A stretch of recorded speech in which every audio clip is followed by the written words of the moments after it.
Today you will learn what is welding. If you belong from mechanical engineering, so it's going to be very important for you to understand the concept of welding. So let's get started. As we know that the welding is the process of joining. So it is the process of joining two materials. It may be metal, it may be plastic. So it's a manufacturing process which gives a permanent joint, isn't it? So it gives a permanent joint. So that's why you can see that it is very important as compared to other manufacturing process, right? Like riveting, casting, they are the process which are not important as compared to welding. So it's going to be very important chapter. So let's see that how to develop a permanent joint. First, here this is heat by pressure or by filler. So heat is very necessary. Heat is very necessary. Heat is necessary for all process, but sometime to melt or sometime to increase temperature only. Example, in friction welding, cold welding, explosive welding, we see that we only increase the temperature, not up to its fusible temperature. But in gas welding, we heat the metal up to its fusible temperature. So this is the difference, right? So heat is very important for all process. You can't say that you are not using heat while doing welding. The second thing, the application of pressure. Application of pressure means you are using pressure due to which you will get the joint, right? And the another thing is filler. So these are the three things which are required uh,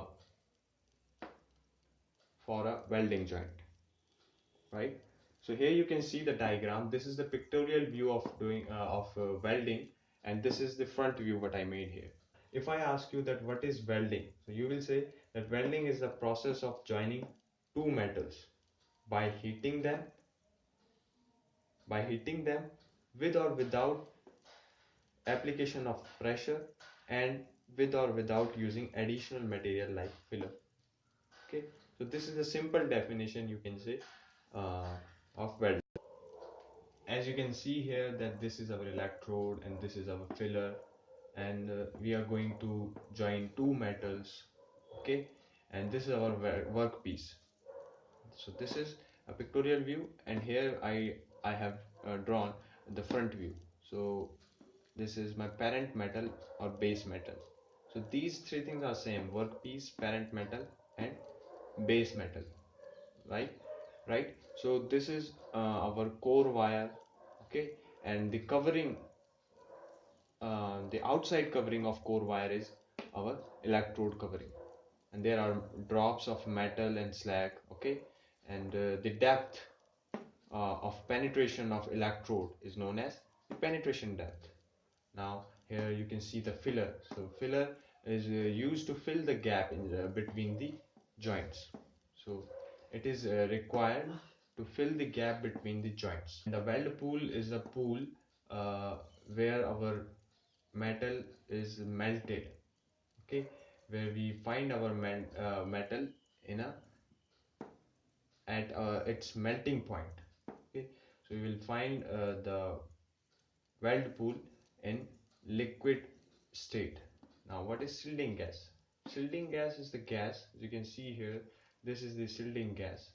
uh, what it does actually, it protect our weld pool from the contamination of environmental gases. Okay, now solidified slag. So this is the simple slag which is our when we melt our metal, so over its surface we find the slag. So that slag is known as solidified slag. And the one more term, weldability. So it is made by two words, weld plus ability. So you can say that the weldability may be defined as a property of a material which indicates the ability of that material to join with other material. So this is the weldability. Okay, so ability to join with other material. So different material have different weldability. If you talk about mild steel, so it has uh, iron in more extent, so it has the ductility. Okay, so it will more ductile, so we can easily weld it because we will go to the fusible temperature very soon in the case of mild steel. If you talk about cast iron, so it is brittle in nature and has carbon percentage more, so it will and also has the welding point, the melting point more as compared to mild steel.